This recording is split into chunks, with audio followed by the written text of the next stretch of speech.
estudando Teologia Sistemática 3, dentro da grade aí das teologias sistemáticas, que nós também chamamos essa matéria de Cristologia, né? Essa nossa matéria fala sobre a doutrina da pessoa e da obra de Jesus Cristo. Então, durante esse semestre, é sobre isso que nós vamos falar. E, com a graça de Deus, será um bom semestre. Eu penso que essa é a matéria mais importante do seminário. Não conta isso para nenhum outro professor, hein? Senão, na reunião dos professores, eles vão chamar a atenção. Mas eu considero essa matéria a matéria mais importante do nosso seminário. Porque nós vamos falar sobre a razão de ser da nossa salvação, né? Os propósitos de Deus e como os propósitos de Deus estão centralizados na pessoa de Jesus Cristo. E eu gosto muito desse versículo aí de Hebreus, capítulo 13, Hebreus 13, 8, que diz aí, Jesus Cristo, ontem e hoje é o mesmo, e o será para sempre. Então, esse é o versículo que vai nos acompanhar, que vai nos instruir durante todo o nosso curso. Jesus Cristo é ontem, hoje e para sempre o mesmo. Bom, eu enviei para vocês lá para o Google Classroom o conteúdo dessa nossa primeira aula, então eu espero que vocês tenham condições de acessar aí durante a aula esse conteúdo, porque nós vamos precisar acessá-lo e vamos precisar recorrer a ele, tá bom?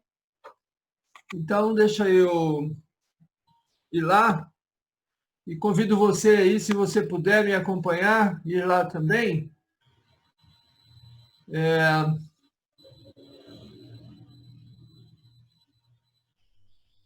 Nós vamos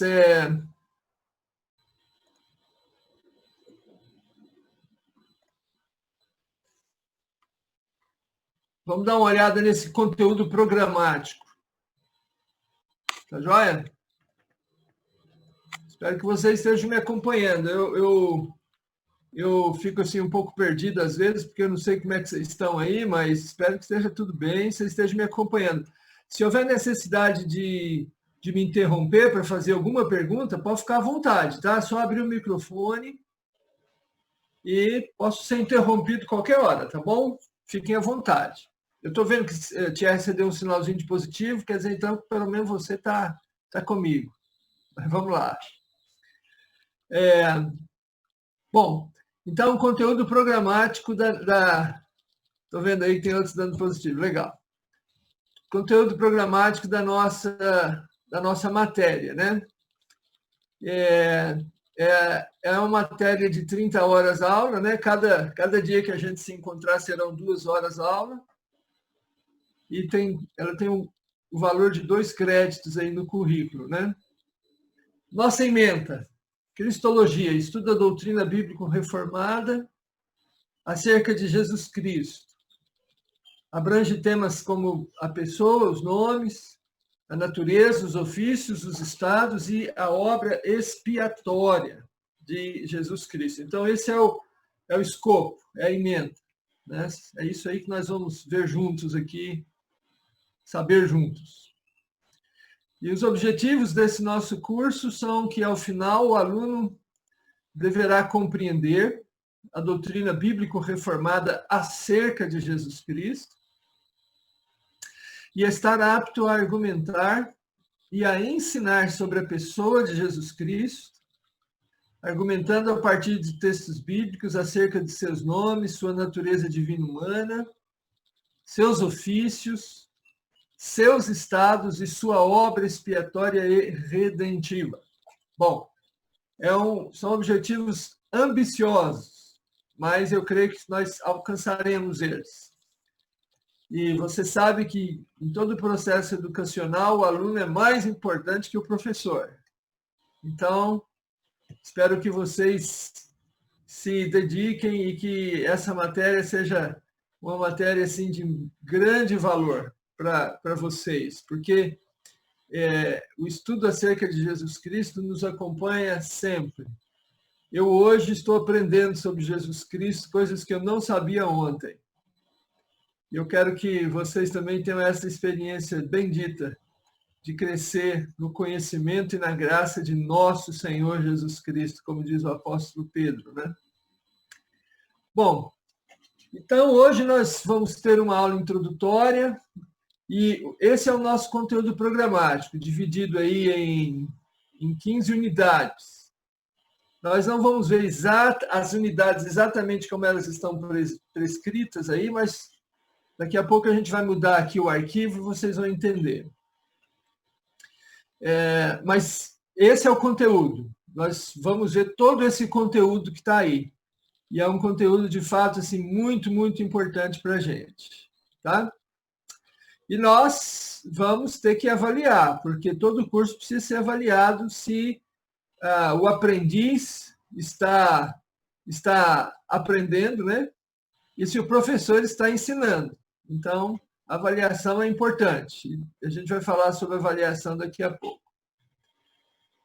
E nós temos uma bibliografia, né? Ou parte de uma bibliografia, né? Mas é isso aí. Esses são os livros aí que serão importantes para a gente, que nós vamos elaborar em cima deles. E agora deixa eu voltar aqui uma tela.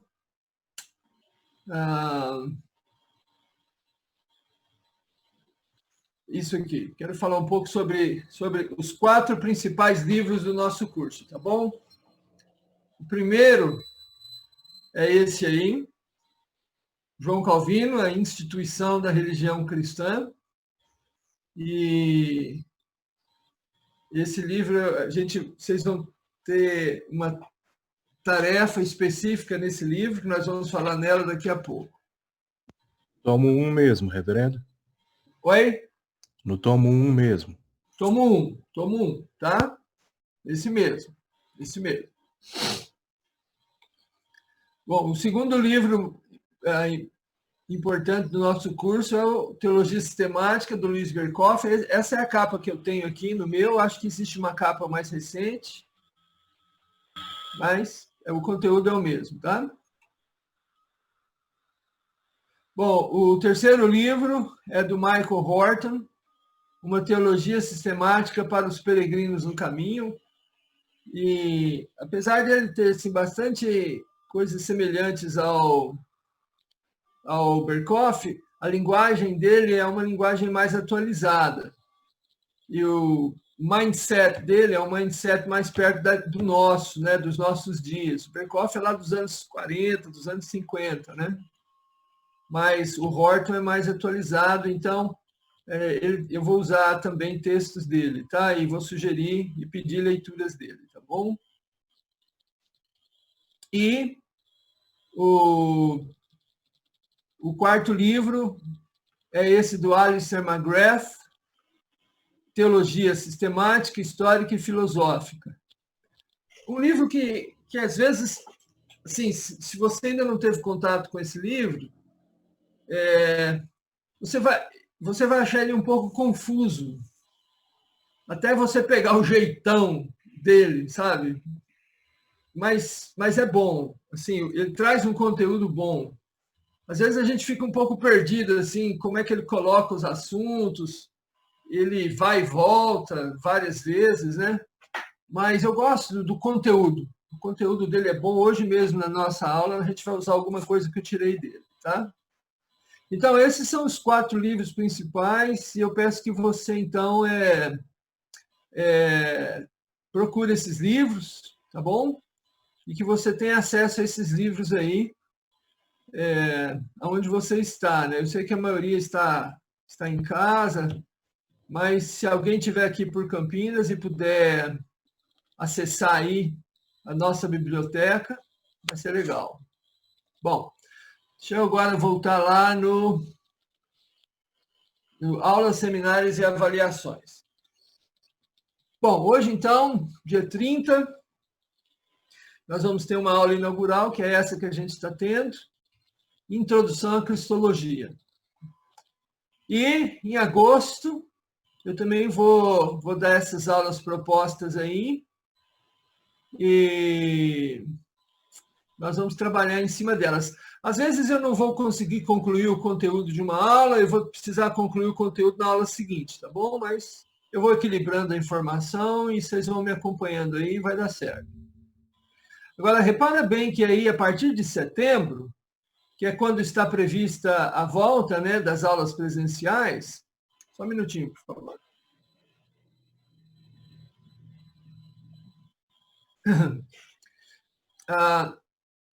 Então, a partir de setembro, nós vamos começar a trabalhar com seminários, tá? E então, deixa eu contar aqui quantos seminários a gente vai ter. 3, 4, 5, 6, 7. São 9 seminários. E então, a lista de alunos dessa turma que eu recebi diz que são 29 alunos, né? Então, o que nós vamos precisar fazer é dividir vocês, os 29, pelos 9 seminários, né? Então, Thierry, faz aí essa conta aí, e eu preciso que pode ser você mesmo, Thierry, você me envie os nomes dos grupos, tá? De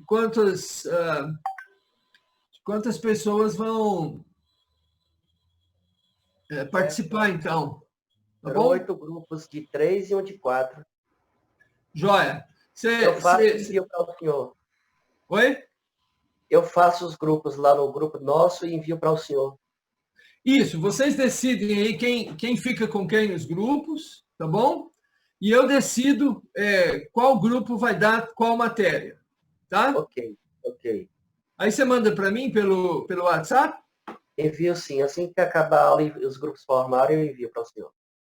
Joia. Maravilha desse jeito. Bom, então vamos lá. Aqui dentro desse programa de aulas, repare bem aí que também tem 2 avaliações, né? 1º de outubro, tem a primeira avaliação, que será uma prova escrita. E à medida que o tempo for passando, eu também vou explicando para vocês como é que eu dou essa prova, tá? É uma prova que eu elaboro 10 questões, passo para vocês essas 10 questões, e você estuda as 10 questões. E no dia da prova eu vou escolher 2 questões dessas 10 e vou pedir para você responder essas 2 questões, tá bom? Então, eu elaboro 10, você estuda as 10 e responde as 10 nos seus estudos. E no dia da prova eu vou escolher 2 que você vai responder. Então, é tranquilo essa avaliação aí. Se você estudar, você vai se sair muito bem nessa prova, tranquilo, tá? Mas essa é uma matéria que você não pode deixar acumular, assim, coisas. Então, você tem que estar por dentro, tá? Você tem que estar estudando, você tem que estar alinhado, assim, com o conteúdo, para que você, na hora que chegar na hora da avaliação, esteja tranquilo, tá bom? Para fazer uma boa avaliação. E a segunda avaliação, dia 19 de novembro. E essa segunda avaliação, ela será formada da soma da participação nos seminários, 50%, e do relatório de leitura das institutas, que eu estou pedindo também, tá? Está escrito aí prova escrita, mas não vai ser prova escrita não, tá bom? Na versão final que eu vou fazer desse papelzinho aí, desse programa de aulas, eu vou retirar isso aí, tá? Então, a segunda nota vai ser a composição da participação de cada aluno nos seminários, né? E do relatório de leitura das institutas. Então, veja aí que eu estou pedindo aí nesse dia 19 que você me entregue um relatório e resumo, tá bom? Desses capítulos 2 e depois de 9 a 16 da instituição da religião cristã. E eu estou usando a edição da Unesp. Professor, tá? Fala. Se eu não me engano, nós já lemos o livro 2. Nós já lemos o 1 e o 2. Em outra matéria? Na Teologia Sistemática 2. Ué, maravilha. Então, o serviço de vocês está super fácil, então. Porque agora vai ser só fazer o relatório e o resumo. Ok. Desses capítulos aí que eu estou pedindo, tá? Vocês viram?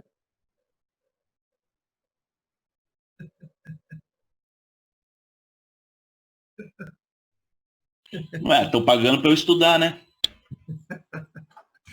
Ok.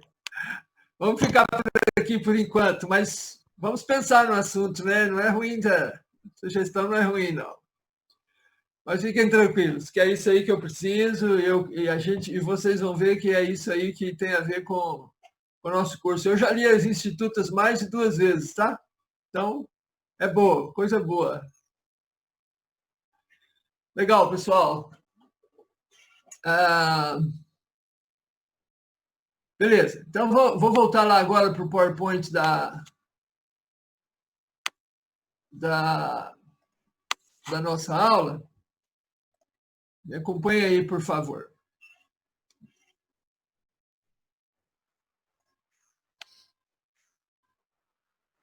Joia. Bom, espero que esteja tudo ok, nisso que eu expliquei. Tem alguma dúvida que vocês querem tirar, nisso aí que eu acabei de falar, sobre o conteúdo e sobre a continuação do curso?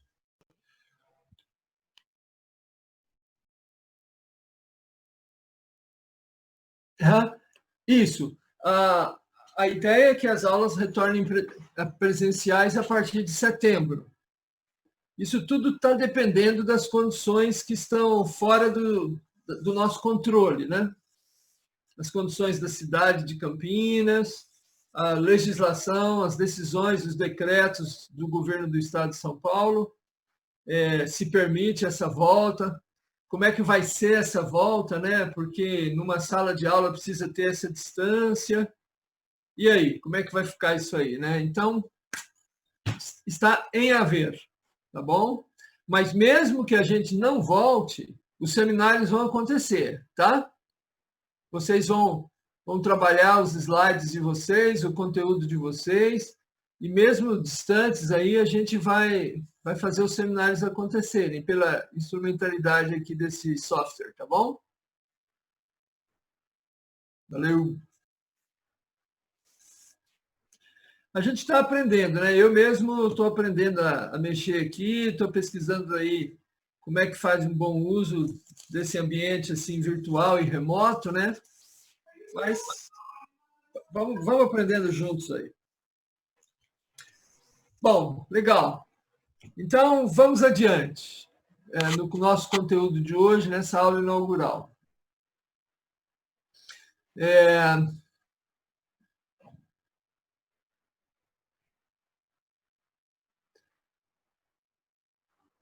Isso. Vocês estão vendo aí Mateus 1:1. Livro da genealogia de Jesus Cristo, filho de Davi, filho de Abraão. Professor, Diga. ainda está aparecendo para nós aqui o conteúdo programático. Então,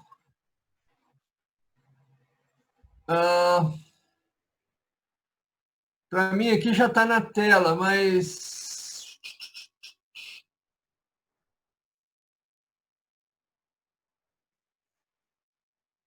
Ok.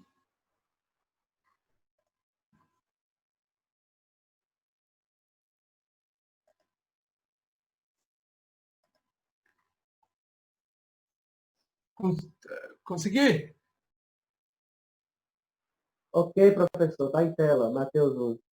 Mateus 1, obrigado. Oh, legal.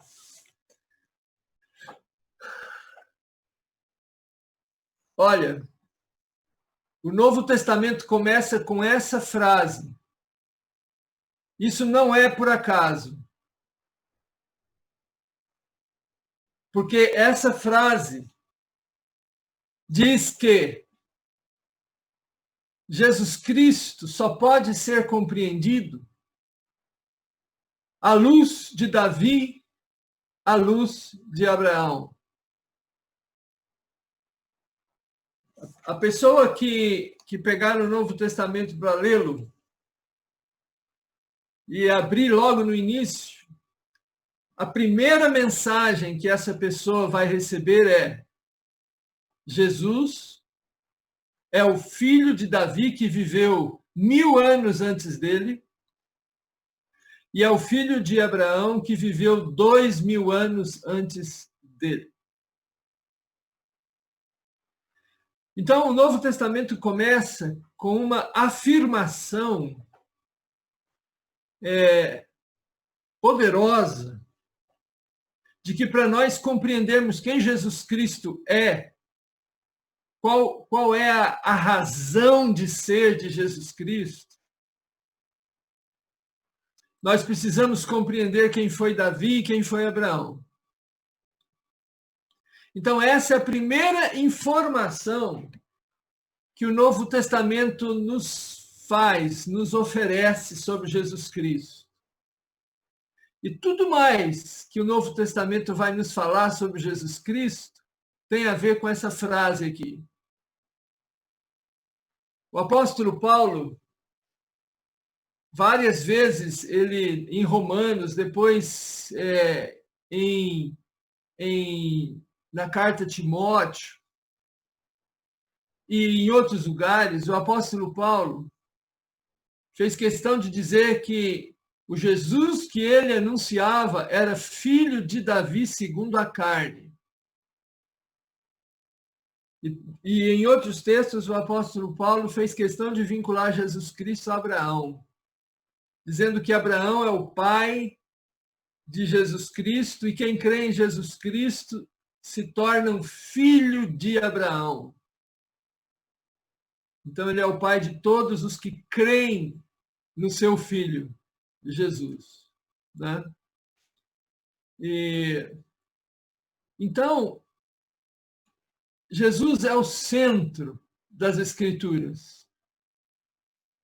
E para nós compreendermos as Escrituras, nós precisamos entender e compreender bem quem Jesus Cristo é.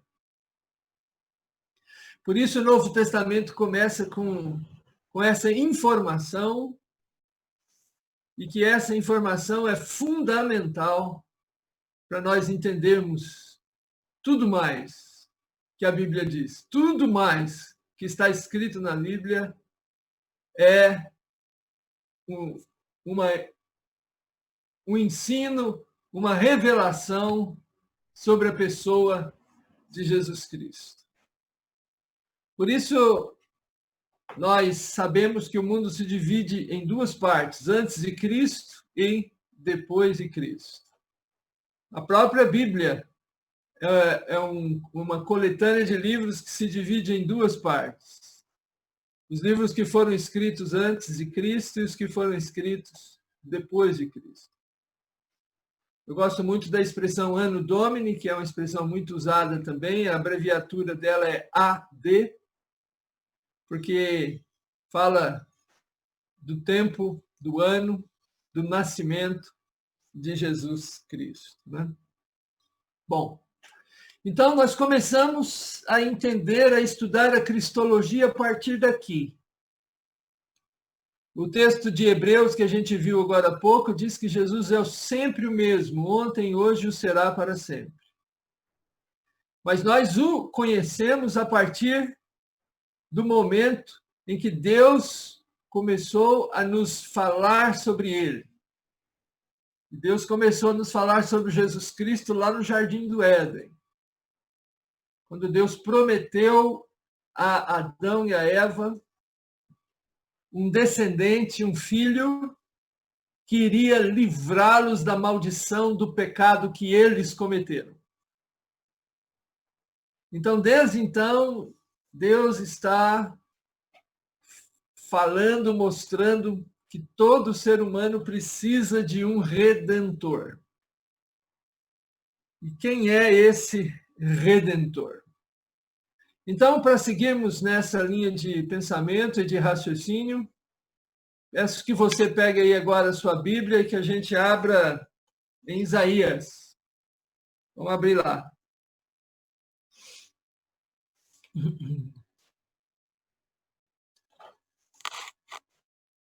Isaías 42, né? Eu vou pedir para o André, você pode ler para nós, André, Isaías 42, de 1 a 9? Sim. André Maciel. Vamos ler. 42, de 1 a 9. Sim. Eis aqui o meu servo, a quem sustenho, o meu escolhido, em quem a minha alma se compraz. Pus sobre ele o meu espírito, e ele promulgará o direito para os gentios. Não clamará, nem gritará, nem fará ouvir a sua voz na praça. Não esmagará a cana quebrada, nem apagará a torcida que fumega. Em verdade promulgará o direito. Não desanimará, nem se quebrará até que ponha na terra o direito. E as terras do mar aguardarão a sua doutrina. Assim diz Deus, o Senhor, que criou os céus e os estendeu. Formou a terra e a tudo quanto produz, que dá fôlego de vida ao povo que nele está o espírito para os gentios. Para abrires os olhos aos cegos, para tirares da prisão o cativo e do cárcere os que jazem em trevas. Eu sou o Senhor, este é o meu nome, a minha glória, pois não darei a outrem, nem a minha honra às imagens da escultura. Eis que as primeiras predições já se cumpriram, e as novas coisas eu vos anuncio, e antes que sucedam, eu vos farei ouvir. Beleza, obrigado. Nada. Então, o que nós temos aqui é um texto escrito cerca de 700 anos antes do nascimento de Jesus. E nós temos aqui uma apresentação. Eis aqui. E quem é que nos é apresentado? O meu servo. O servo de Deus. Aquele que Deus escolheu para realizar uma tarefa única, que ninguém mais, nenhum outro ser desse universo seria capaz de realizar. Ninguém, nada. Então, Isaías está aqui nos apresentando, em nome de Deus, aquele servo que Deus estabeleceu para realizar um trabalho necessário, redentivo, para o benefício daqueles que Deus quis e quer beneficiar. Então vejam que aquela informação que vimos agora há pouco de Mateus 1:1, vejam como ela, apenas nesse exemplo, fica evidente. Para compreender Jesus, nós precisamos compreender o que veio antes de Jesus nascer nesse mundo. Algumas perguntas para Isaías, para o texto. Quem é o servo do Senhor? E aí o texto vai nos responder. O servo do Senhor é o escolhido pelo Senhor, em quem a sua alma se compraz. Vocês se lembram lá no Novo Testamento?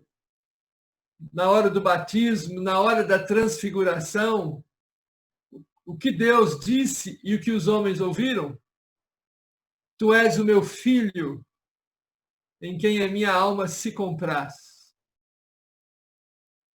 Então vejam como lá no Novo Testamento Isaías está sendo cumprido, né? Está sendo relembrado e Deus está declarando o seu amor, o seu prazer no seu servo. Sobre o meu servo eu vou colocar o meu espírito. E mais à frente, aqui no capítulo 61, novamente vai ser dito isso. E depois do seu batismo, depois do período no deserto, onde ele foi tentado, Jesus voltou para Nazaré, cidade na qual foi criado. No sábado, ele foi para a sinagoga. E quando ele estava na sinagoga, deram-lhe para ler o livro do profeta Isaías. Ele leu o livro do profeta Isaías, na parte que se diz, de Isaías 61, Espírito do Senhor está sobre mim. E depois de terminar a leitura do texto, Jesus disse, hoje se cumpriu essa escritura. Então, o Espírito de Deus, e nós vamos falar isso durante o nosso curso, a presença do Espírito Santo em Cristo. Essa presença que se fez notória a partir do batismo. E a gente vai aprofundar esse assunto aqui. Como a presença do Espírito Santo em Cristo o dinamizou para realizar o trabalho do servo do Senhor. Porque sem o Espírito Santo, ele não poderia tê-lo feito. E por isso foi que ele foi batizado. E o Espírito Santo desceu sobre o homem, Jesus. Olha, à medida que a gente for caminhando aqui nas nossas aulas, nossa mente vai se expandindo, sabe? Para a gente compreender coisas que a gente já sabe, de certa forma, em teoria, já ouviu falar, mas a gente vai ser muito provocado pelo que diz a Bíblia, pelo que a teologia nos desperta, para compreender essas dimensões assim extraordinárias sobre a pessoa de Jesus Cristo, né? Quem ele é de fato. A gente vai crescer demais aqui. E ele promulgará o direito. Ou seja, ele vai trazer uma revelação, um juízo do que é verdade. E nós vamos depois ouvi-lo dizer, eu sou a verdade. Essa promulgação, essa revelação, essa afirmação, essa conceituação, né? Então, esse é o servo do Senhor. E no versículo 6, diz, te farei rei mediador da aliança, né? Então, nós vamos, parte fundamental aqui do nosso curso vai ser também ver o aspecto do mediador. O que significa Jesus ser o mediador, né? O que significa isso? Beleza. Bom, deixa eu tirar uma dúvida técnica com vocês. Quando eu falo, vocês estão vendo a minha tela, mas vocês também estão me vendo ou não? Sim. Exato, professor. Tá. Então tá jóia. Então é como eu também vejo alguns de vocês, né? Então, beleza.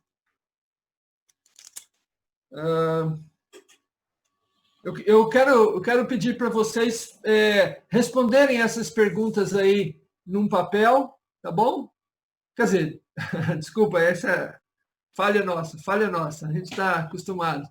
Eu quero pedir que vocês respondam essas perguntas e coloquem lá no Google Classroom, tá bom? Para mim. Respondam essas perguntas, essas 3 perguntas, numa folha de papel, tá? Estou eu de novo errando aqui. Como se fosse uma lauda, e vocês vão colocar lá no Google Classroom para mim, tá bom? Tranquilo, professor. Oi? Tranquilo. Joia, obrigado, Thierry. Até quando, professor? Enviar isso para o senhor? Tá. Essa semana, até a próxima aula. Ok, bom? obrigado. Até a próxima aula.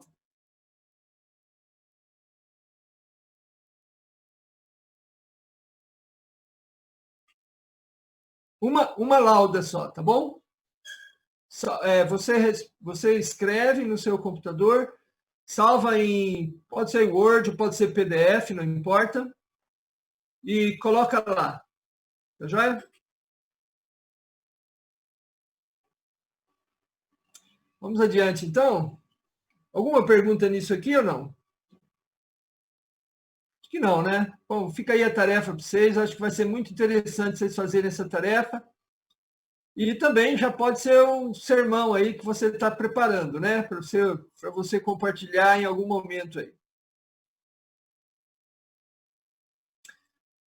O rei mediador da aliança com o povo e luz para os gentios, né? Um aspecto fundamental aqui. Luz para os gentios, ou seja, esse Jesus Cristo que é filho de Davi, que é filho de Abraão, que é o servo do Senhor, ele não foi apenas enviado para a descendência de Abraão e de Davi, mas ele foi enviado para todos os homens,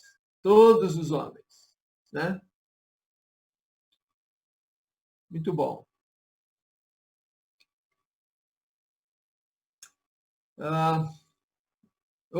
Vamos ver o que está acontecendo aqui, peraí.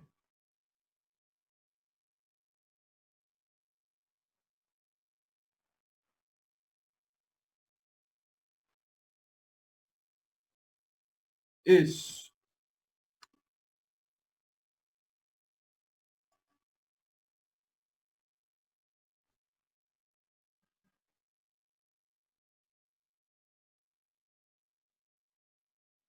Beleza. Gosto muito dessa frase aí do Horton. E todos os propósitos pactuais de Deus convergem em Jesus Cristo. O Filho é o mediador eterno da aliança da redenção. Gosto muito dessa frase porque ela guarda aí para nós, de certa forma, um resumo de toda essa ideia da aliança, do pacto, que vocês já começaram a estudar, já começaram a compreender a extensão desse pacto que Deus estabeleceu conosco, né? No qual nós existimos hoje, que é o pacto da graça. E todos os propósitos pactuais de Deus, então, estão concentrados, convergem em Jesus Cristo, porque ele é o mediador eterno da aliança da redenção. Mais uma vez, a ideia da existência humana dividida entre Cristo, antes de Cristo e depois dele, né?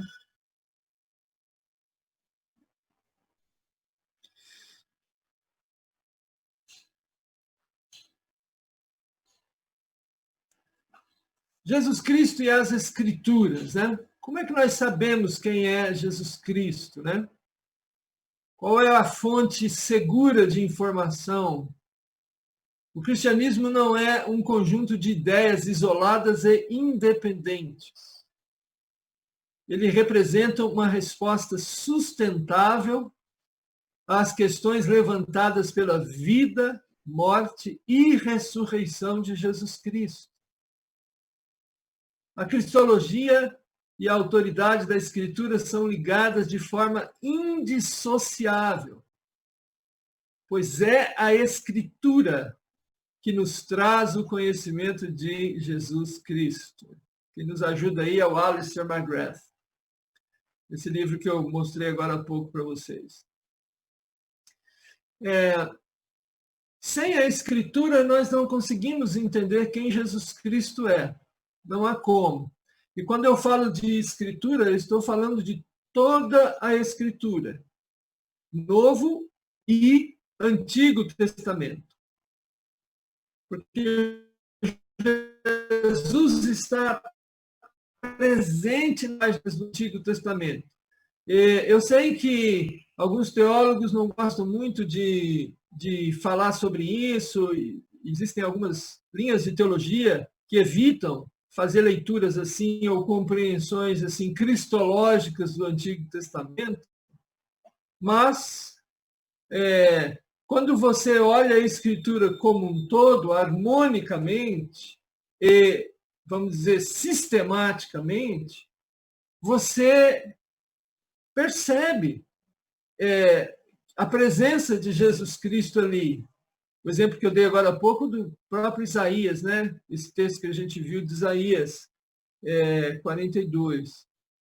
Mas, então, o que o Alistair McGrath está lembrando para a gente é que para nós conhecermos de fato quem Jesus Cristo é, nós precisamos conhecê-lo através da Escritura. E essa é uma distinção da teologia protestante, especialmente da teologia reformada. Que a fonte de autoridade para nós, a fonte primeira e a mais importante, é a Escritura, ou seja, aquilo que Deus nos revelou, né? Então, nossa teologia está calcada, está fundamentada naquilo que Deus nos diz, que nós sabemos que, de fato, é a palavra de Deus, né? E não são conjecturas humanas, né? Mas, realmente, a palavra de Deus, né? Então, a teologia protestante e reformada, ela está alicerçada nisso, né? De forma indissociável, diz aí o Alistair McGrath para a gente, né? Vamos adiante.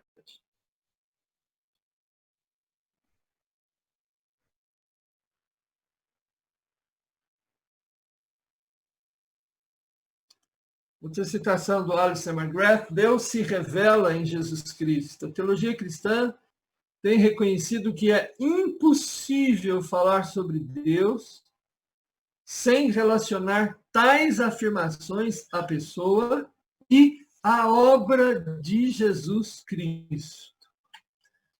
Vamos pensar um pouco sobre isso. O que é que teríamos a falar sobre Deus fora de Jesus Cristo?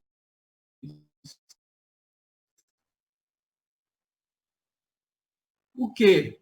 Quando nós falamos que Deus, por exemplo, é o criador do universo, qual é a razão de Deus ter criado o universo, o propósito de Deus ter criado o universo, se Jesus Cristo não fizer parte fundamental desse propósito, né? Então, tudo o que nós temos a falar sobre Deus está vinculado a Cristo. Tudo.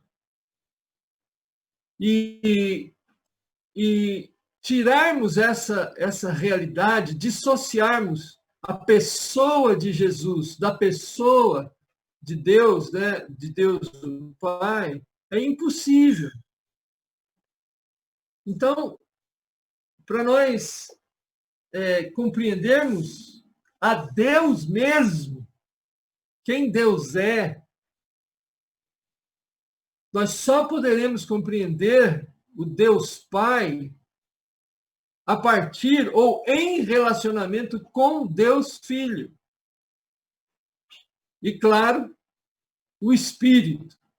Mas isso nós também, apesar de não ser o foco da nossa matéria, nós também vamos falar um pouco sobre isso no decorrer do nosso curso. A presença do Espírito Santo vinculando, né, as pessoas do Pai e do Filho.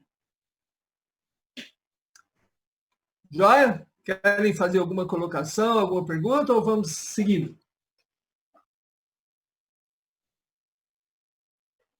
Vamos seguindo, então.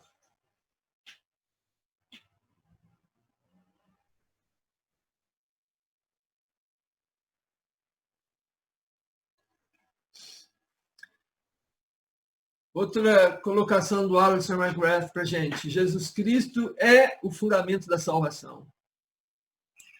Um tema central do pensamento cristão é que a salvação, na acepção cristã do termo, manifesta-se em Cristo e por intermédio dele, constituindo-se fundamento em sua vida, morte e ressurreição. Portanto, a visão que nós temos, na qual acreditamos e a qual compartilhamos como cristãos, ela está centralizada em Cristo como o autor da nossa salvação. Né? Não há salvação em nenhum outro nome, é o que nós afirmamos que está escrito na Bíblia. Portanto, essa ideia de que o ser humano tem uma esperança, de que o ser humano tem salvação, porque essa ideia de salvação é uma ideia presente em todas as propostas religiosas e até mesmo as propostas filosóficas como o budismo. Essa ideia da salvação, então, para nós, ela está essencialmente vinculada a Cristo. Então, não há salvação fora de Cristo. Não há nenhuma possibilidade. Porque a nossa teologia fundamentada nas Escrituras nos mostra isso, né? E é importante a gente asseverar isso, e nós vamos nos debruçar em cima de conceitos como mediação. Por que Jesus é o mediador e por que não há outros mediadores? Nós vamos mergulhar em conceitos como propiciação, que significa qual foi o preço pago para a nossa salvação e porque apenas Jesus pôde pagar esse preço e nenhum outro pôde pagar, apenas ele conseguiu pagar o preço da nossa salvação, né? Então é isso aí. Mas nós vamos desempacotar essas informações adiante aí no nosso curso. Mais uma colocação aí do Alistair McGrath para nós. Jesus Cristo é o modelo da vida redimida. Uma questão central da espiritualidade e ética cristã diz respeito à natureza da vida cristã. O Novo Testamento é fortemente cristomórfico em sua visão da vida redimida. Jesus Cristo torna tal vida possível e a modela. Ser como Cristo é a essência dessa vida. Então, ok, a salvação apenas por meio de Jesus, mas o que é viver como uma pessoa salva em Cristo, né? E aí nós vamos ver também juntos aqui no nosso curso o que é esse cristomorfismo. Ou seja, como é que Cristo se torna a forma da nossa existência, né? E isso também será parte aqui daquilo que a gente vai mergulhar aqui e procurar compreender.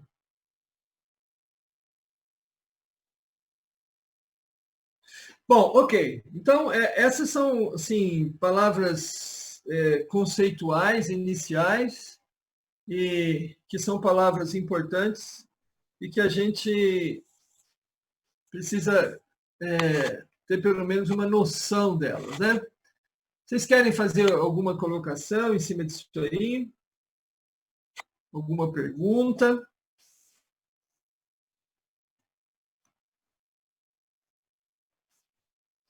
Tá tranquilo? Então vamos seguir.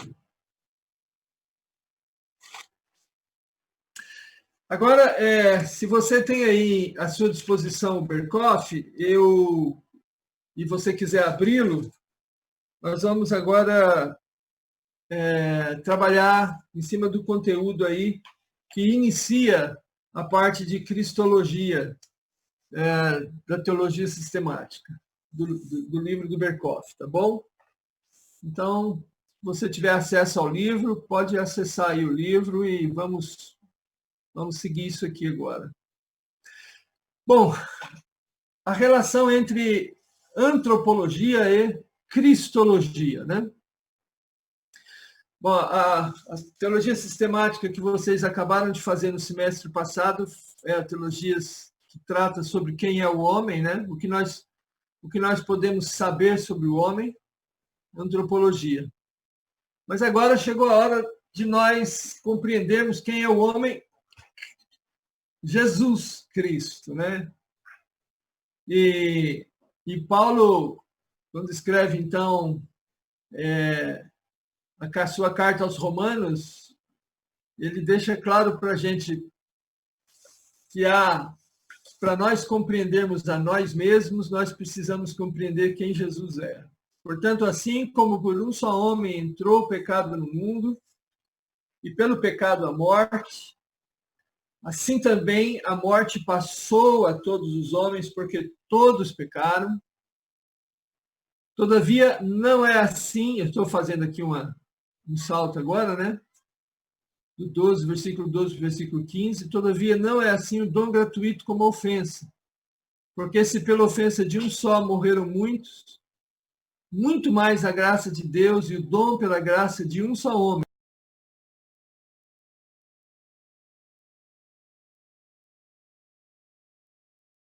Clama por salvação, e esse grito e esse clamor por salvação do homem se manifesta de maneiras variadas, né? Todos os desejos humanos de uma vida melhor, a esperança humana de uma vida mais equilibrada, tudo isso são gritos, são clamores de salvação, né?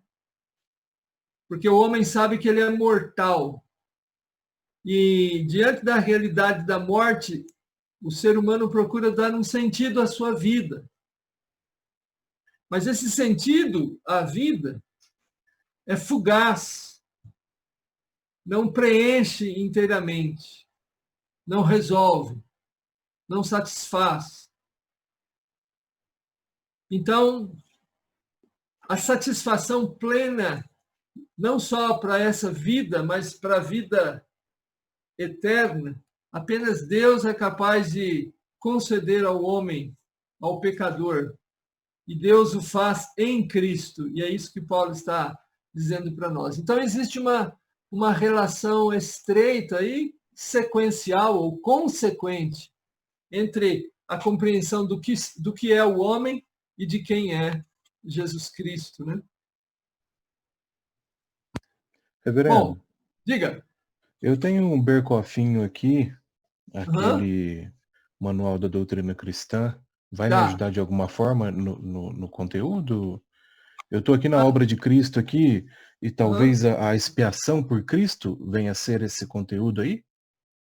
Nós vamos chegar no conceito de expiação, vamos ter um seminário, né, inclusive, sobre teorias sobre expiação. Aliás, 2 seminários, a natureza da expiação e teorias sobre a expiação. O chamado Berkoffinho, ele é um resumo, né? E eu estou vendo aqui que ele é bem curto mesmo, assim, são coisa de 2, 3 páginas cada uma. Não. Então, ele é um resuminho. Então, você precisa do texto completo. Tem que cavar mais fundo aqui, né? Muito. A gente vai ver na hora dos seminários aí como tem coisa aí, como tem tesouros aí para serem descobertos. Tá certo. Então, eu acho que eu tenho aqui o Berkoff numa versão aqui PDF, acho. Eu posso passar para o Thierry e o Thierry compartilhar com vocês. Ok. Pode ser assim? Ótimo. Beleza. Vamos nessa. Bom, vamos falar então agora do período apostólico, né?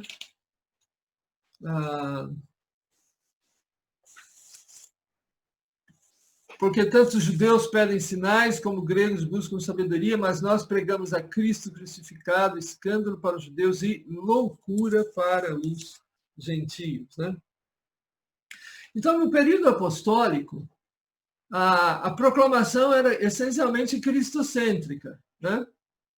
Então, quando você lê o Novo Testamento, que são os documentos fundamentais aí, e nós sabemos sobre a pregação dos apóstolos, está claro, né? Quando você, por exemplo, lê o livro de Atos dos Apóstolos e vê lá os sermões que Pedro pregou, que Paulo pregou, são cristocêntricos. Então, no período apostólico, a igreja e a mensagem da igreja era cristocêntrica.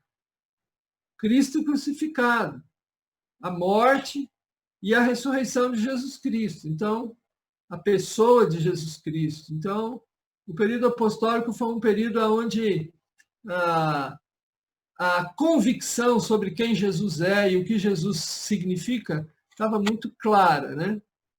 Então, isso a gente percebe pelos documentos do Novo Testamento. Só que, com o passar do tempo, essa visão sobre quem Jesus é e o que significa, né, começou a ser questionada, começou a ser até mesmo negada. E isso estou falando dentro da igreja mesmo, né? Estou falando aí de coisas que aconteceram nos concílios, né? Por isso que é importante a gente conhecer o progresso, o desenvolvimento da teologia, né? Então, vamos falar agora um pouco sobre isso, porque é importante para nós. A doutrina de Jesus Cristo antes da reforma até o concílio de Calcedônia, né? Porque o concílio de Calcedônia, basicamente, elaborou um documento que a gente considera assim, um documento satisfatório, um documento que até hoje é um documento que a gente usa para estabelecer assim, os pontos de convergência da doutrina cristã acerca de Cristo, né? Mas vamos chegar lá. A afirmação ortodoxa da Igreja, desde o período então apostólico adiante, que Jesus é verdadeiro homem e verdadeiro Deus. Então, essa afirmação sempre esteve presente, sempre fez parte da doutrina, em geral, das convicções que a Igreja afirmou, né? Contudo, ela enfrentou dificuldades. Essa doutrina aí, essa afirmação foi questionada e ela foi enfrentada, né? Outras ideias foram surgindo com o passar do tempo, né? Os primeiros a questionarem essa afirmação de que Jesus é verdadeiro homem e verdadeiro Deus ao mesmo tempo foram os ebionitas, né? O que os ebionitas afirmavam? Que Jesus foi um homem autojustificado pela sua perfeita obediência à lei. E assim ele se tornou, né, o Messias. Então veja que ele era um homem, não era Deus, ele era um homem. Mas ele foi o único homem que conseguiu obedecer à lei perfeitamente, né? Consequentemente, por causa disso, ele se tornou o Messias. Os ebionitas, que esse é um termo que vem do hebraico, significa pobre ou pobreza, eram judeus que entendiam que Jesus não aboliu a necessidade de se obedecer à lei mosaica, né? Então, eles tinham essa convicção de que Jesus era um homem muito especial, um homem acima de qualquer outro homem. que se auto-justificou pela obediência à lei, né? Esse pessoal aí, gente, estava dentro da igreja, tá? Eram judeus, cristãos de origem judaica. Como eles não conseguiram se desvincular da lei mosaica, da cultura judaica, né? Circuncisão, guarda dos elementos culturais, né? Dos judeus, eles então tentaram entender Jesus à luz, né? À luz do judaísmo, né? Ao invés de entender Jesus oriundo do judaísmo, né? Que Jesus, de fato, foi um judeu, viveu como judeu, cumpriu a lei judaica, sem dúvida, os costumes judaicos, participou das festas, por exemplo, que era uma forma de você evidenciar o seu judaísmo, né? Das festas que Deus havia estabelecido lá para Israel. Mas, então, eles quiseram compreender Jesus como sendo esse ser aí vinculado e, vamos dizer, devedor ao judaísmo, né? Então, isso aconteceu dentro da igreja, no período pós-apostólico, claro, mas mesmo dentro do período apostólico já havia esse problema, né? Vocês sabem que o Concílio de Jerusalém, ele existiu para trabalhar essa questão, né? Com o número de gentios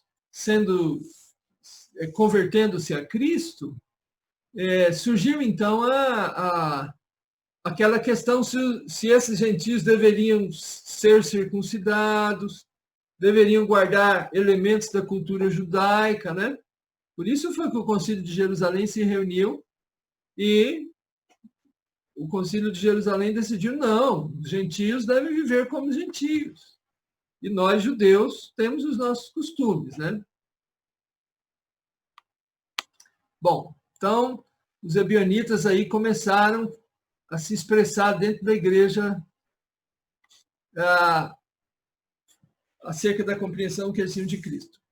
O segundo grupo que é relevante para a gente lembrar são os adocionistas. Para eles, Jesus Cristo foi um homem adotado por Deus na sua concepção e confirmado no seu batismo, né? Então, Jesus foi um homem que Deus resolveu adotar. Mas, de forma alguma, ele era verdadeiro Deus. Ele era um homem, só homem, mas um homem que se tornou especial porque Deus o escolheu na sua concepção e na hora do seu batismo isso foi confirmado, né? Então, os adocionistas também estavam ali dentro da igreja cristã tentando explicar quem é Jesus, né?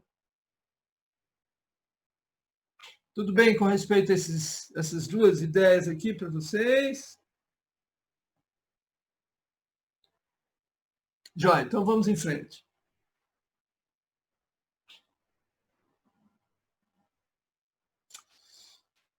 O terceiro grupo aí que nós destacamos são os docetistas, né? Os docetistas vêm do termo grego dokel. O termo dokel quer dizer aparência, né? Semelhança. Então, os docetistas olhavam para Jesus e diziam que ele tinha a aparência humana, mas realidade apenas espiritual. Ou seja, esse Jesus aí não era um homem verdadeiro. Parecia, mas não era. Inclusive, existe aquela frase que diz que quando Jesus andava na areia, ele não deixava pegadas, né? Porque eles entendiam que ele era tão extraordinário, esse homem, Jesus, era um homem tão extraordinário que ele não podia ser um homem. Então, ele era apenas Deus em forma, em aparência humana, né? E eles elaboraram, então, uma cristologia a partir dessa ideia, né? E temos depois os monarquistas, né? Que são aqueles que afirmavam que se dividiam em duas linhas de pensamento. Os monarquistas dinâmicos, que diz que o Logos eterno, né, habitou no homem Jesus e reinou sobre ele. Mas o homem Jesus e o Logos eram duas coisas distintas, né? E os monarquistas modalistas, que afirmavam que o Logos é o mesmo Deus Pai em outro modo de ser. Lembrem-se que tudo isso aí são tentativas de explicar quem é Jesus Cristo. Isso tudo está acontecendo dentro da igreja, da nossa igreja, dos nossos irmãos do passado, né?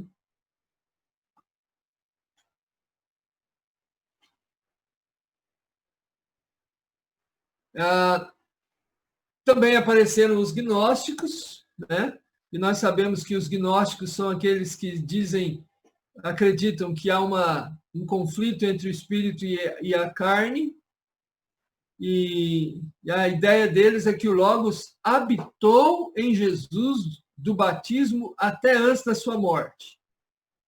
Então, o Logos foi a força espiritual que levou o homem Jesus a falar e a fazer tudo o que está registrado, né? Ou quase tudo, segundo eles, e que esse Logos esteve ali presente em Jesus do batismo até antes da sua morte, mas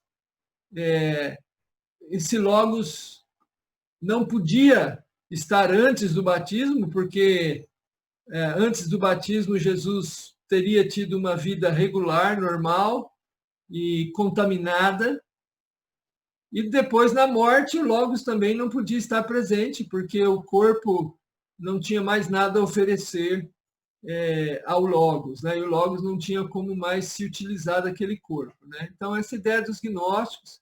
O gnosticismo em si é um assunto enorme, né? Mas estamos tentando resumir aqui no que diz respeito à cristologia, né? E depois veio o arianismo, né? O arianismo era uma ideia, uma afirmação de que Jesus é o primeiro ser criado, mas ele não tem a mesma substância do Criador. Então, Ário, que foi um pastor, um bispo da igreja cristã, muito influente, e ensinava que Jesus, ou o Logos, não era Deus, mas ele era uma criação de Deus. Então, ele não era eterno, como Deus é eterno, né? Então, essa ideia aí de Ário foi uma ideia também que se espalhou dentro da igreja cristã, especialmente no século IV, né? E depois nós encontramos Tertuliano e Orígenes, que são chamados aí os grandes pais da igreja, né? E ambos tinham uma ideia monarquista, né? Da subordinação de Jesus ao Logos. Então, o homem Jesus estava subordinado ao Logos eterno, né? E então essa ideia aí da subordinação foi uma ideia muito presente nos ensinamentos desses dois pais aí da igreja do passado. Quando a gente está destacando isso aqui, a gente não está trazendo nenhum demérito assim sobre as pessoas em si. Eu queria que vocês entendessem isso aí. Mas a gente está percebendo equívocos, né, que qualquer ser humano comete. E eles, Tertuliano e Orígenes, e todos os outros aí que a gente viu, eram pessoas que estavam tentando apresentar Jesus Cristo às pessoas da sua época, né? Estavam tentando defender Jesus Cristo, né? Tertuliano e Orígenes foram grandes apologistas e aprendemos muito com os escritos deles. Mas quando chega nessa questão da cristologia deles, nós percebemos que havia esses problemas, né? Esses equívocos aí. Bom, houve então um grande atrito entre essas ideias e a ideia ortodoxa, como a gente viu há pouco, da afirmação apostólica, da afirmação da igreja, né? De que Jesus é verdadeiro Deus e verdadeiro homem na mesma pessoa, né? Existe uma unipersonalidade em Jesus Cristo, apesar de duas naturezas, a natureza divina e a natureza humana, só há uma pessoa, né? E Atanásio foi o grande defensor dessa ideia apostólica, né? Enquanto Ário foi o grande expoente dessas outras ideias, especialmente daquela ideia que a gente viu há pouco. E naquela época em que esses dois homens viveram, o imperador Constantino, que era o imperador romano, ele havia tido uma experiência, né, segundo os historiadores. Há muita discussão se essa experiência aí realmente aconteceu ou não, e nós não vamos nem entrar nesse detalhe aí, mas o fato é que o imperador Constantino foi o homem que deu assim uma guinada, né, e tornou a fé cristã uma fé da praça pública e não mais uma fé a ser perseguida, né? Então, Constantino, ele cessou a perseguição, pelo menos a perseguição aberta aos cristãos. E uma história muito interessante, a história de Constantino. E havia esse problema, né? Quem é Jesus Cristo? E Constantino percebeu que esse problema era um problema que precisava ser resolvido, porque havia muita celeuma, e o próprio Império Romano, que já estava muito influenciado, né, pela presença cristã, o próprio Império Romano, então, precisava entender essa questão a bem, né, de tudo que acontecia no Império, né, para que o Império Romano continuasse seguindo crescente, né, porque os cristãos estavam ali, fazendo agora parte da praça pública, né, das conversas, das filosofias, né, da existência em si. Então, o imperador Constantino convocou o Concílio de Nicéia, que aconteceu no ano 325, né?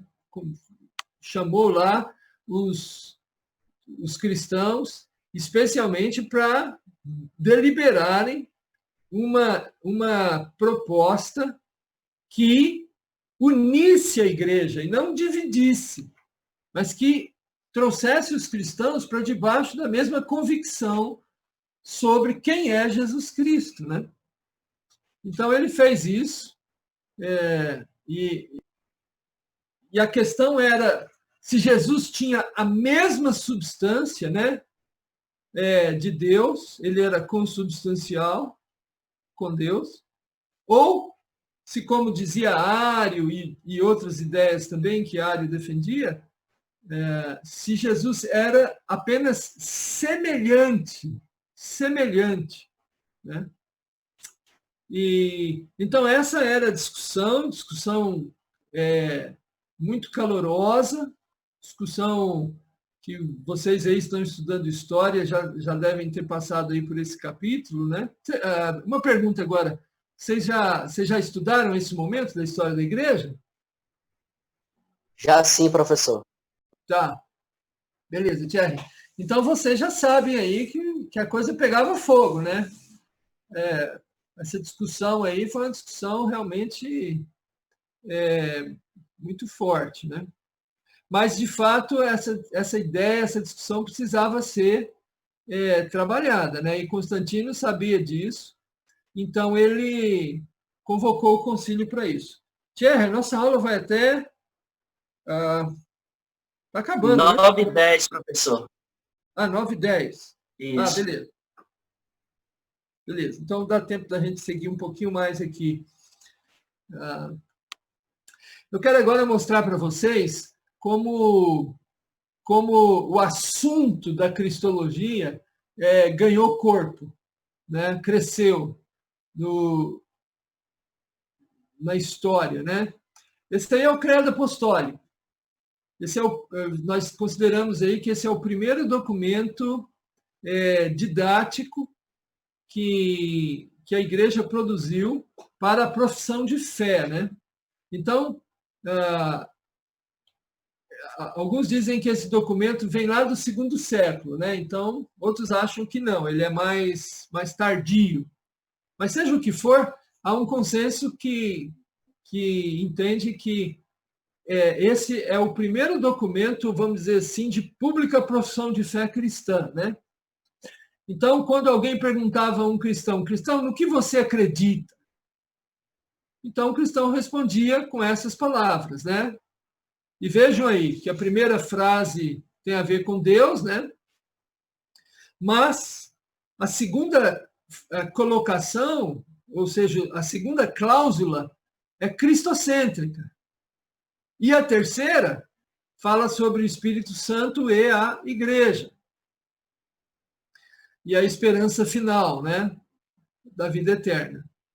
Mas vejam vocês, considerando que esse documento é o primeiro documento cristão que expressa a profissão de fé cristã, vejam como ele já é cristocêntrico. Como a pessoa de Jesus Cristo já é fundamental e central na profissão de fé cristã, né? Um outro exemplo que eu quero trazer aqui para vocês é um segundo documento também, já agora o Credo de Nicéia, né?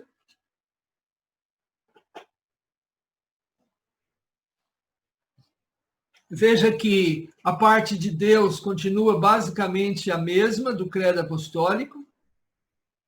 A terceira cláusula que fala do Espírito Santo cresceu, porque agora o assunto do Espírito Santo também é um assunto que está crescendo, né? A discussão está aumentando.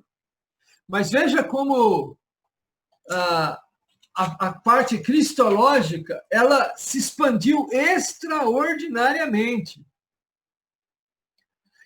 em comparação ao Credo Apostólico, né? E por que ela se expandiu dessa maneira? Porque Jesus era o assunto principal. Porque se você compreende quem Jesus Cristo é, você é um bom cristão. Essa é a ideia. Mas se você está equivocado sobre a pessoa de Cristo, você vai degenerar-se na sua vida cristã. Por isso eu estou lembrando aqui o Alistair McGrath, né, que eu citei ele agora há pouco aí na nossa aula. A ética cristã ela está essencialmente vinculada à pessoa de Jesus Cristo. Por isso é que no credo, do documento de Nicéia, que tratou daquele debate capitaneado lá por Atanásio e por Ário, o documento final mostrou, assim, com todas essas palavras aí, quem Jesus Cristo é. Eu quero chamar a sua atenção para ele, e diz assim, e cremos em um só Senhor Jesus Cristo, o unigênito Filho de Deus. Repare bem aí, essa expressão unigênito, que quer dizer geração única, não há semelhante, não há semelhante, não há. Ele é geração única.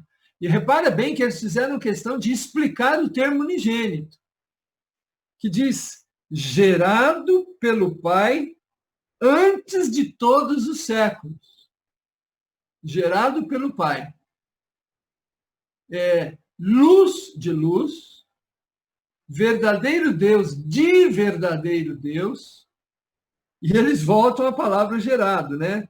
Gerado, não criado. Estão compreendendo aí a ênfase que eles estão dando no fato de que os monarquistas, os docetistas e todos os ebionitas, né? E todo aquele pessoal dizia: olha, Jesus é um homem.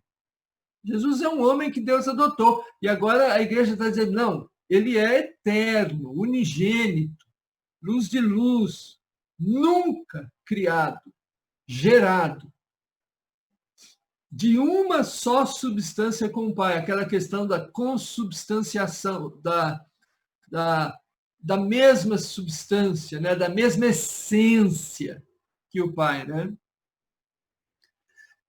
Pelo qual todas as coisas foram feitas, ou seja, ele é também criador, o qual por nós, e agora já vem o aspecto da redenção, né?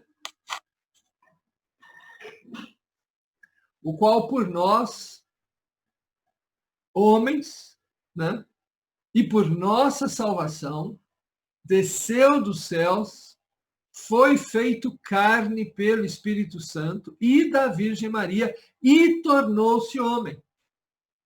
Então, veja, Jesus Cristo, Jesus é o unigênito Filho de Deus que se tornou um homem. E morreu a morte humana. Foi por nós crucificado, sob Pôncio Pilatos, e padeceu, e foi sepultado, e ressuscitou ao terceiro dia, conforme as Escrituras. Veja bem que eles agora estão dizendo: olha, o que nós estamos falando não é ideia de teólogos, nós estamos expressando aqui o que as Escrituras nos mostram. E subiu aos céus, e assentou-se à direita do Pai, e de novo há de vir com glória para julgar os vivos e os mortos, e o seu reino não terá fim. Bom, então fica evidente aí, fica claro aí, que a pessoa de Jesus Cristo é o tema principal da teologia no século IV, né, pelo documento do Credo de Nicéia.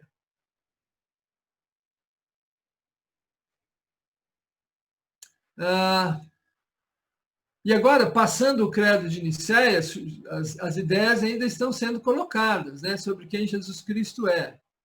E aí eu quero citar rapidamente Apolinário, que essencialmente era um tricotomista, e também ele voltou àquela ideia de que o Logos assumiu o Espírito de Jesus. O Espírito de Jesus foi assumido pelo Logos, né? O Teodoro de Mopsuestia e Nestório, Jesus foi a habitação moral do Logos, né? Outra ideia que eles também fizeram circular, né?Êutico, a natureza humana de Jesus absorvida pela natureza divina. Houve uma fusão, então, na qual o Logos, como era maior e mais forte, assumiu a natureza humana de Jesus. Então, são ideias que ainda estão circulando lá acerca de Jesus Cristo. Isso pós-concílio de Nicéia, né? E aí, então, chegamos ao documento que, de certa forma, é o documento que nós temos até hoje como documento principal da nossa cristologia, né? O Credo de Calcedônia, escrito aí já em 451, né? Mais de 100 anos depois de Nicéia. Então, mas houve necessidade de se voltar a ser mais claro sobre quem é Jesus Cristo, né? E é interessante que esse credo, ele começa com essas expressões, né? Fiéis aos santos pais, todos nós, perfeitamente unânimes, ensinamos que se deve confessar um só e mesmo Filho, e aí segue o documento, né? Ok. Eu queria só destacar essas expressões que eles fizeram questão de colocar, né? Consubstancial, né? Reforçando lá Nicéia, Agora, esse credo também tem esses problemas aí, né? Que eu destaquei. Quando se fala que Jesus foi gerado da Virgem Maria, mãe de Deus, né? Que tem sido interpretado aí, especialmente dentro da convicção e da teologia católica romana, dando um lugar aí a Maria como mãe de Deus, né? E nós entendemos que no documento original não era essa a ideia, que Maria fosse alçada à condição de membro da Trindade, né? Que às vezes é o que parece que a teologia romana apresenta, né? E em duas naturezas inconfundíveis e imutáveis, conseparáveis e indivisíveis. Veja a necessidade de você colocar palavras, né? Porque quando nós estamos falando sobre Jesus Cristo, nós percebemos que a linguagem humana esbarra nos seus limites. Como é que nós vamos explicar algo que é tão superior ao raciocínio e até mesmo à linguagem humana, né?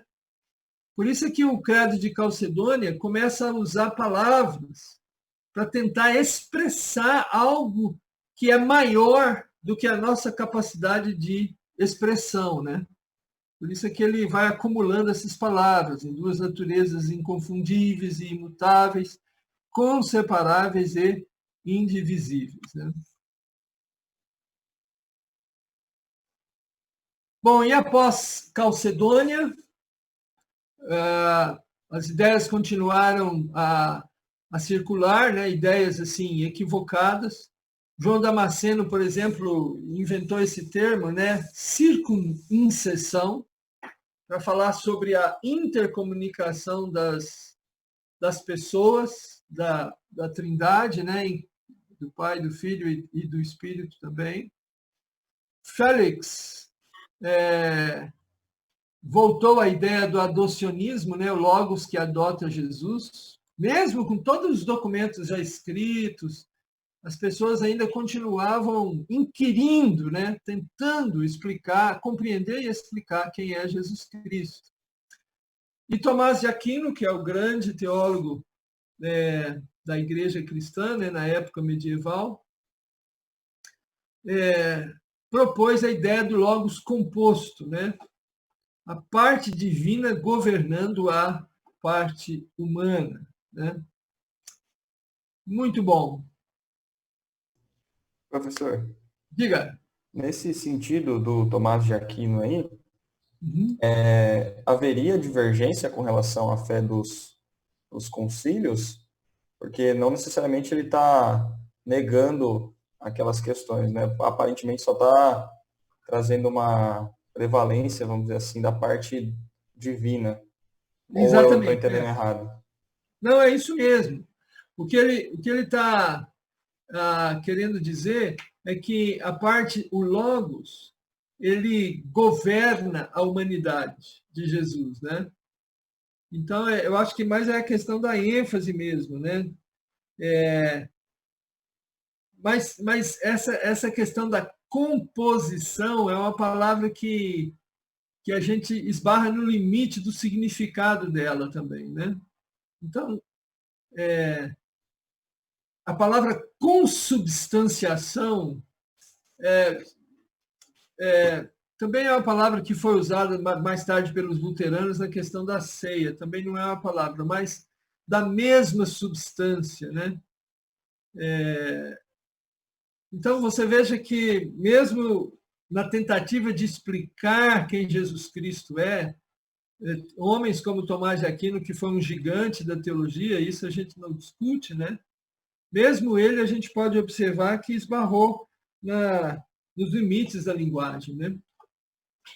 Esse é o ponto aí.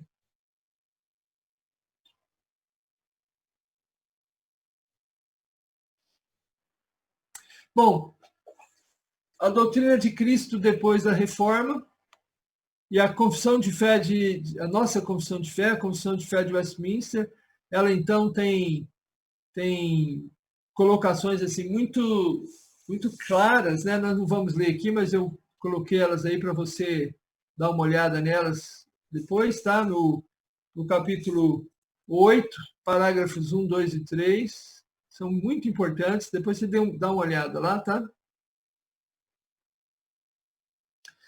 E chegando agora mais pertinho da gente, Jesus Cristo voltou, então, a ser um assunto fundamental no século XIX, né? Mas só que a ênfase agora se deu no Jesus histórico, né? O que é que nós podemos saber do Jesus humano, né? Uma vez que o Jesus eterno é um artigo de fé e nós não podemos saber nada. E essa grande luta, essa grande procura pelo Jesus a partir do século XIX, ela vamos chamar assim, era uma procura científica, né? Os homens queriam saber o que a ciência poderia nos falar, os documentos históricos poderiam nos dizer sobre quem é esse Jesus aí. Então, o Jesus da fé é um ser e o Jesus histórico é outro ser, né? E aí houve evidências aí dessa procura que foi muito forte no século XIX. Se vocês não viram, vocês vão se aprofundar, talvez, em história da igreja, acerca desse assunto, e nós também falamos dele um pouco aqui também. E esse homem se tornou o maior exemplo de todos os homens, né? Quando você vê Jesus, conforme os relatos das Escrituras, ele é um homem extraordinário, né? E aí começam a surgir nomes aí que vocês já devem ter ouvido falar, né, no estudo da teologia, como Schleiermacher e o Alberto Ritschl, né, que foram homens que se apresentaram aí para tentar responder aos questionamentos, né? Deixa eu ver aqui.